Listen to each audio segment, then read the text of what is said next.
Sometimes, a movie doesn't just tell a story. It reaches into your chest and squeezes your heart. This story is one of them. It begins with two children who have almost nothing, no warmth, no home, no one to protect them. And yet, in the middle of all that loneliness, they find one thing that changes everything.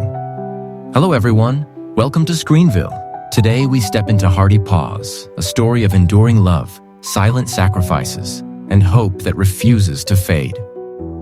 At the beginning of the movie, we see a young boy named Chan. He is sneaking out to steal a puppy. Tomorrow is his little sister's birthday, and Chan doesn't have enough money to buy her a puppy. So he steals the puppy and quickly runs home. When he gets home, he quietly places the puppy beside his 6-year-old sister, Sohee. When Sohee wakes up and sees the puppy, she's overjoyed. It's as if she's holding the moon in her hands. And of course, she has every reason to be happy. Her brother has given her a birthday gift. For these two siblings, the world feels empty without each other. Their father passed away long ago, and their mother moved to the city with another man. So, Chan has to take care of his 6-year-old sister all by himself. And now the family has a new member, the little puppy. So he decides to name the puppy Hardy. Hearing this, Chan tells her that Hardy is a girl's name, but their puppy is a boy. But Sohee smiles and explains, "I prayed to God for a puppy, and he listened to me. Since my wish came true, I chose to name him Hardy." From then on, Sohee takes care of Hardy like a mother, feeding him on time, putting him to sleep, and loving him with all her heart. Chan also liked Hardy a lot, and this is how life went on for Chan, Sohee, and Hardy. As time passes, Hardy grows bigger. One day, Sohee quietly sneaks out with her bag. Chan notices and asks, "Did you wet the bed again?" Sohee replies, "It's not me, it's Hardy." At that moment, their neighbor aunt comes by. She usually looks after their meals. Sohee gets upset and retreats to her room. Chan comforts her, saying, "I know it's Hardy causing this. Don't cry, little sister. I'll get you ice cream." Later, Chan goes to school. His teacher gives the class an assignment. Make a picture of someone they would love to meet in their life using soil. Everyone starts creating their pictures. Chan makes one too, but he covers it. He had made a picture of his mother. But Chan also hates his mother deeply, so he destroys the picture he made. The other students share stories about their loved ones with the teacher, but Chan says, "There is no one in my life I want to meet, even once." Meanwhile, Sohee and Hardy wait for Chan at the bus stop. Soon, a bus arrives, but Chan isn't on it. Sohee feels sad and worried. After a while, Hardy suddenly runs to Chan. The truth is, Chan didn't take the bus that day. He had promised his little sister that he would bring her ice cream on his way back. Chan didn't have much money, so he walked a long distance to buy the ice cream for her. But by the time he got home, the ice cream had melted. Seeing the melted ice cream, Sohee starts crying uncontrollably. Chan tries to explain, "I worked so hard to get this for you." But Sohee, being a little child, doesn't understand and throws the bag away. Hardy then tries to eat the ice cream, but his head gets stuck in the bag. Seeing this, Sohee bursts out laughing. The two siblings have so much fun teasing Hardy about it. Chan quickly frees Hardy's head from the bag, and they all share a moment of laughter together. After that, the three of them return home happily. They sit down together to eat. While eating, Sohee asks her brother a strange question. "Brother, are we poor? Today, the grandmother next door called me a poor child." Chan comforts her gently. "No, it's that grandmother who is poor. She has no one in this world. But you have me and you have Hardy. You are the princess of our little family." Sohee feels reassured and smiles.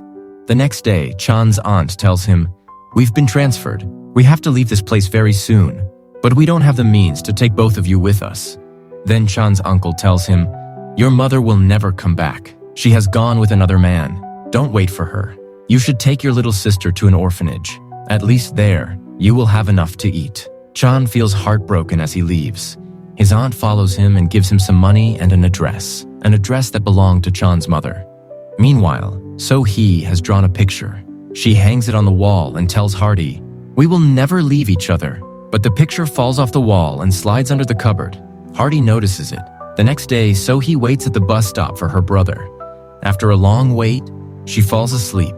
Night comes, and the last bus arrives. Chan is on it. When he gets off, Sohee sees him and bursts into tears.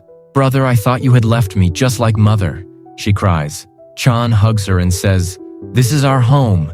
This is our family. I will never leave you." So he asks, "Then why doesn't mother come?" Tears roll down Chan's face. He carries his little sister on his back, saying, "One day mother will surely come back." Hardy seems to thank Chan, staying by So-hee's side the whole time. The next morning, the siblings bathe Hardy together. So-hee finds the address that their neighbor uncle had given Chan. She repeatedly begs her brother to take her to see their mother. Seeing this, Chan becomes very angry with her. He says, "If mother really wanted to come, she would have come long ago. She would never leave us like this."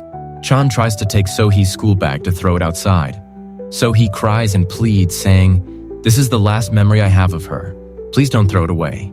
Chan feels sad and walks away. That night, when Chan returns home, he finds So-hee asleep. He sits alone with Hardy and begins talking to him. He says, "So-hee is too young to understand that mother will never come back. But for her sake, I will go see our mother at least once." Chan then tells Hardy, "You must protect So-hee like a little sister." The helpless little puppy doesn't fully understand, but Hardy promises Chan in his own way.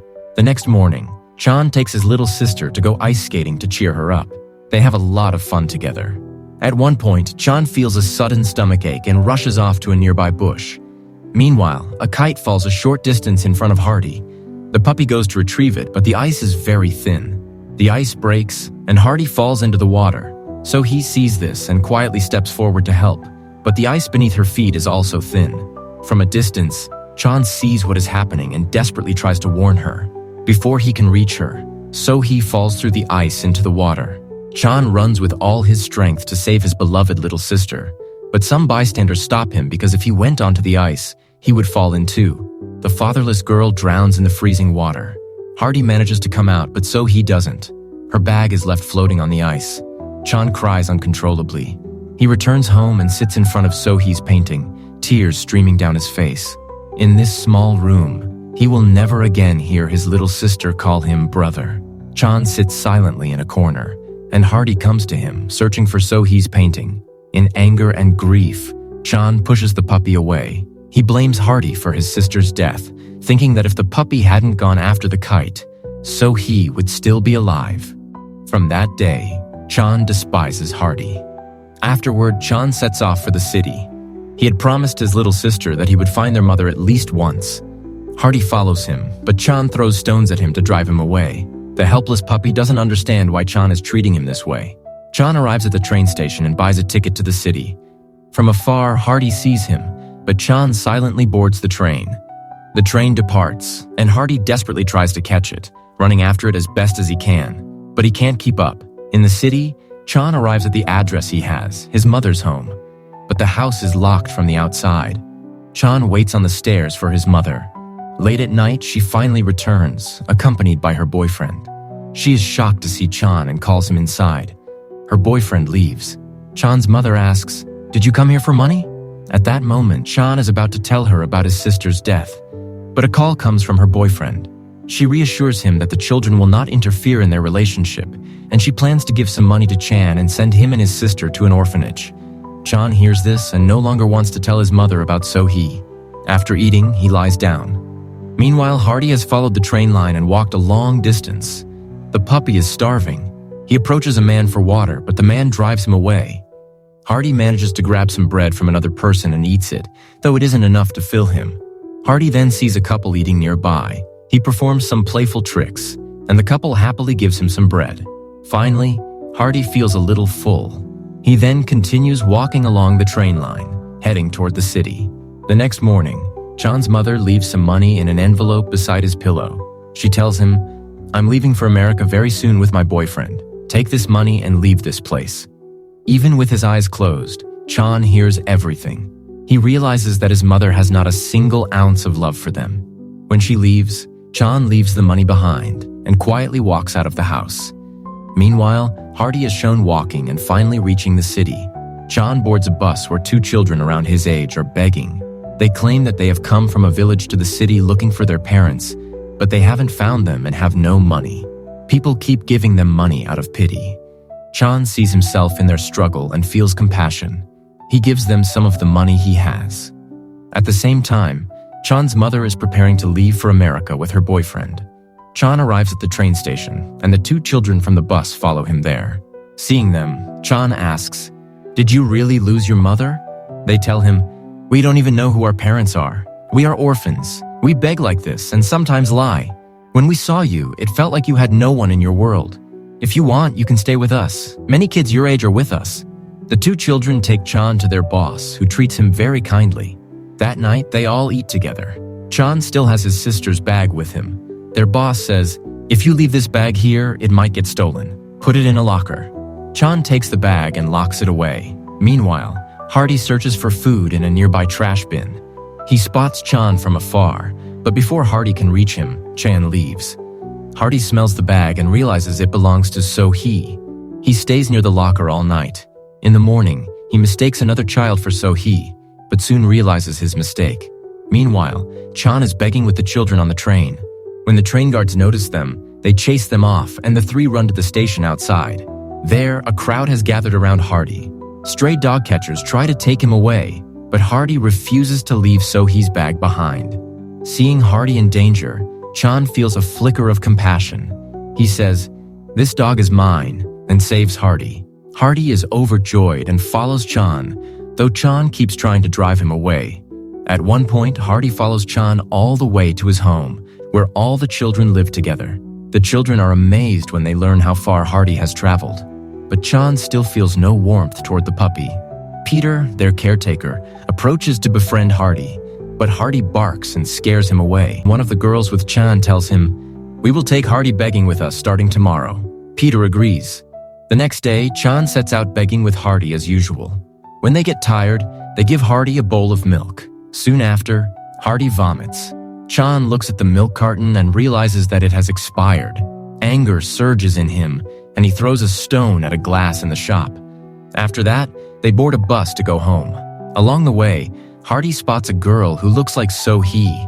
He tries desperately to reach her, but he cannot. The helpless little puppy still doesn't understand that So-hee has passed away. That night, their caretaker Peter scolds all the children harshly because their earnings were very low that day. He shoves a girl named Lena, who stays with Chan. When Chan tries to protect her, Peter turns on him as well. Seeing Chan getting hurt, Hardy becomes furious and starts barking and trying to defend him. Peter, now even angrier, sends all the children inside and then starts striking Hardy with a stick. The next morning, Peter sends all the children to a park. Meanwhile, he unleashes his vicious dog to attack Hardy, leaving the little puppy badly injured. Peter's men then dump Hardy near a pile of garbage. The wounded puppy only sees fleeting memories of So-hee in his mind. When Chan returns home, he learns about Hardy's terrible condition. Without a second thought, he rushes to the place where Hardy was left. Despite searching everywhere, he cannot find him. Heartbroken, Chan returns home. In rage and grief, he grabs a stick and starts swinging it toward Peter's vicious dog from outside the cage. Peter notices and rushes over to stop him. In the chaos, Chan accidentally swings the stick, and it ends up landing on Peter's back. From a distance, Lena sees this and immediately realizes that Chan is in serious danger. She calls the police right away. Meanwhile, Peter tries to force Chan into the cage with his vicious dog, intending to make Chan suffer like Hardy. At that moment, the police arrive. Seeing them, Peter flees. The police take Chan and Lena to the station. Lena asks Chan, "Where will you go from here?" Chan replies, "I'll leave the city and go back to my village." Lena tells him, "Never forget your little sister." Chan nods and walks to the locker where he left his little sister's last memory, the bag. Suddenly, Peter appears and grabs him. Chan struggles and manages to escape. Peter then sends his vicious dog after him. But Hardy appears, blocking the dog to protect Chan from any harm. Chan knows how dangerous Peter's dog is. He shouts at Hardy to run, and they both dash away together. Chan and Hardy cross a road, with Peter and his dog chasing them. Suddenly, Peter's dog is hit by a car and dies. Seeing this, Peter is devastated, and his anger toward Chan grows even stronger. Meanwhile, Chan was sitting on a bench in the park. Hardy stood a little distance away. The puppy slowly approached Chan, but Chan tried to shoo him away. While pushing Hardy back, one of Chan's shoes fell a short distance away. Hardy picked up the shoe and brought it back to Chan. Seeing this, Chan's heart melted completely. He forgave Hardy in his heart, realizing that this innocent creature was in no way responsible for his little sister's death. Nearby, a boy was riding a bicycle. Hardy understood that Chan wanted to ride the bike. He chased the boy away and gestured for Chan to take the bicycle. Chan rode it, and both he and Hardy had hours of fun together. They shared meals and wandered around all day, enjoying each other's company. Meanwhile, Chan's mother is shown at the American Visa Center. A woman there hands her a family verification form. To her shock, Chan's mother sees that her younger daughter is listed as deceased. She protests, "There must be a mistake. You have marked my daughter as dead." The woman replies firmly, "There is no mistake. We verified it. Your daughter has passed away." Hearing this, Chan's mother breaks down, crying bitterly. Even though she has not always been a good mother, she is still a mother. At the same time, Chan is feeling very unwell. He lies down in an underpass, shivering from the cold. Seeing this, Hardy brings a piece of paper and covers him with it. They both fall asleep there. In the morning, Hardy goes outside and brings food for Chan. Chan is overjoyed and sets off with Hardy again. However, he notices that Hardy's eyes seem to have a problem. He immediately takes him to a doctor, who explains that Hardy has developed a condition that makes his vision blurry. This happened because Hardy hasn't slept for many days, walking long distances along the train line to find Chan. Even after finding him, Hardy did not rest for a moment to ensure Chan's safety. Outside again, Chan leaves Hardy in one spot, saying, "I'll bring food for you. Don't go anywhere." But as Chan starts walking, Hardy follows him step by step. Chan realizes, "I understand now. You are scared that I might leave you. You never left my side for a moment, afraid of losing me. I would never leave you. You can't even see clearly, and yet you've followed me all this way." Chan hugs Hardy tightly and cries uncontrollably. In the next scene, Chan and Hardy are lying beside the road. Some of Peter's men spot them and inform him. When Peter arrives, he sees that Chan has become very ill, and 2 police officers are checking on him. Hardy spots Peter and starts barking loudly. Chan's condition is so serious that the police take him to the station. Hardy follows them closely, refusing to leave Chan's side. At the station, the officers lay Chan down in a room to rest. A few moments later, Hardy began barking loudly, but the police couldn't understand why he was screaming like that. When they went to check on Chan, they realized he was no longer there. Peter's men had secretly taken him away. Hardy, desperate to save Chan, started running after Peter's car. His vision was already blurry, yet he kept running with all his strength, just to protect the boy he loved. Peter took Chan to his hideout. He put Chan inside a water tank and turned on the water. Just then, Hardy arrived. He attacked Peter with everything he had. He ran to the tank and pushed away the pipe that was filling it. Peter picked up a thick stick. At that moment, Chan regained consciousness. He grabbed an iron rod and struck Peter from behind, knocking him unconscious. The police arrived shortly after. Chan rushed Hardy to the doctor. After checking him, the doctor said Hardy's condition was extremely bad. He didn't have much time left. Hearing this, Chan became angry. He shouted that nothing was wrong with Hardy. Holding the dog gently, he repeated, "You're fine.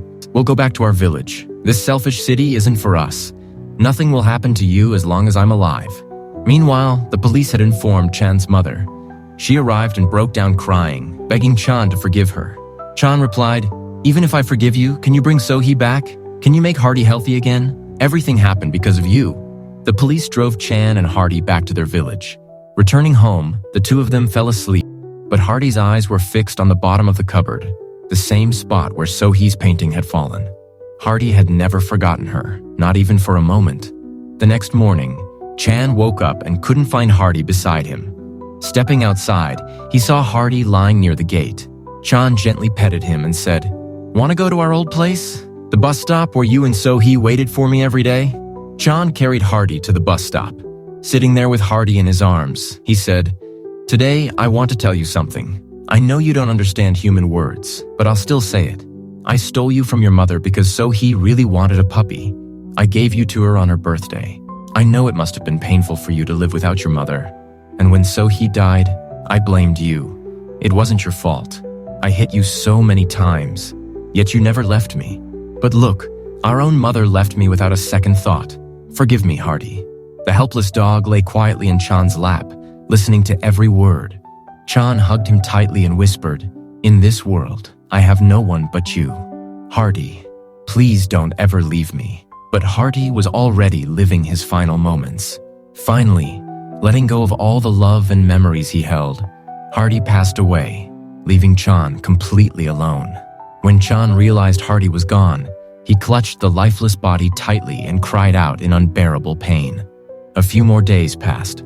Chan's mother had returned home. Chan sat in front of the house, feeling lonely and lost in his thoughts. Then his eyes fell on the painting drawn by So-hee. As he looked at it, Chan saw the dream his little sister had imagined. A life where she, her mother, her brother, and Hardy were all together, happy and safe. But from this painting, it was clear that So-hee and Hardy were gone forever. Seeing his sister's innocent drawing, Chan began to cry uncontrollably. His little sister had only dreamed of being together, even for a little while. But now, filled with sorrow and regret, she had left this world. Chan's mother had returned to the house, but her return felt meaningless. The innocent child was gone, carrying nothing but unfulfilled dreams. So-hee and Hardy now only lived on in Chan's imagination. Chan closed his eyes and dreamt of returning home with them, imagining their presence in every corner of the house. And with this dream, the story ended. Often in life, we realize the true value of love too late, just like So-hee and Chan's mother did. Never take for granted the person who truly loves you, the person who needs you more than anything. If you lose someone who genuinely loves you, no matter what the world offers, you can never bring them back. Thank you for joining us. If this story touched your heart, make sure to like, share, and subscribe to ScreenVille for more emotional and inspiring movie recaps.